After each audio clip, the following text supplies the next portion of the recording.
अगर पहले ही ये पता होता तो मैं कभी बाजार की चॉकलेट को हाथ भी नहीं लगाता। ये जो तुम कागजों में लिपटी मीठी चीज खाते हो, उसका सच मशीनों में नहीं, बल्कि गांव की उस तपती मिट्टी और पसीने की सौंधी महक में दबा हुआ है, जहां परंपराएं आज भी जिंदा हैं। इस रूहानी सफर की शुरुआत उन पेड़ों से होती है जो घने जंगलों की नमी में सांस लेते हैं।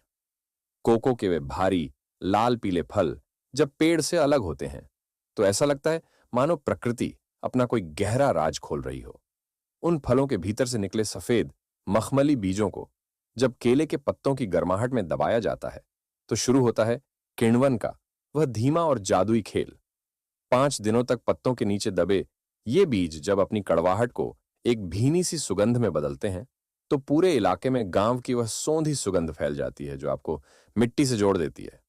फिर बारी आती है आग की तपिश की। जलते हुए कोयलों पर जब काली मिट्टी की कड़ाही चढ़ाई जाती है, तो उन सूखे बीजों को भूनने का काम किसी इबादत से कम नहीं होता।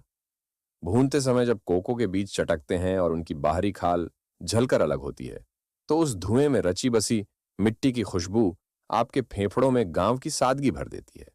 यहां कोई घड़ी नहीं देखता, बस हाथों की थकावट और बीजों का बदलता रंग बताता है कि वे अब तैयार हैं।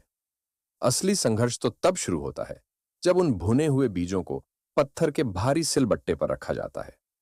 हाथों की नसें तन जाती हैं, माथे पर पसीना चमकने लगता है, लेकिन वह पारंपरिक पिसाई रुकती नहीं। जैसे जैसे पत्थर की रगड़ से वह कोको पाउडर एक गाढ़े काले और चमकदार लावा की तरह पिघलने लगता है, उसकी शुद्धता देखकर रूह कांप जाती है। इसमें जब दरदरी पिसी हुई चीनी मिलाई जाती है, तो वह मिठास कड़वाहट से लड़ती नहीं, बल्कि उसे गले लगा लेती है। ये चॉकलेट नहीं, एक जज्बात है। इसमें मौजूद वो कड़वाहट आपके दिल को मजबूत करती है और तनाव की परतों को ऐसे हटाती है जैसे सुबह की ओस। जब आप उस कच्चे दरदरे टुकड़े को जुबान पर रखते हैं, तो उसमें कोई मिलावट नहीं, बस गांव की सुगंध और उन हाथों का आशीर्वाद महसूस होता है जिन्होंने इसे बेजान मशीनों के बजाय अपनी जान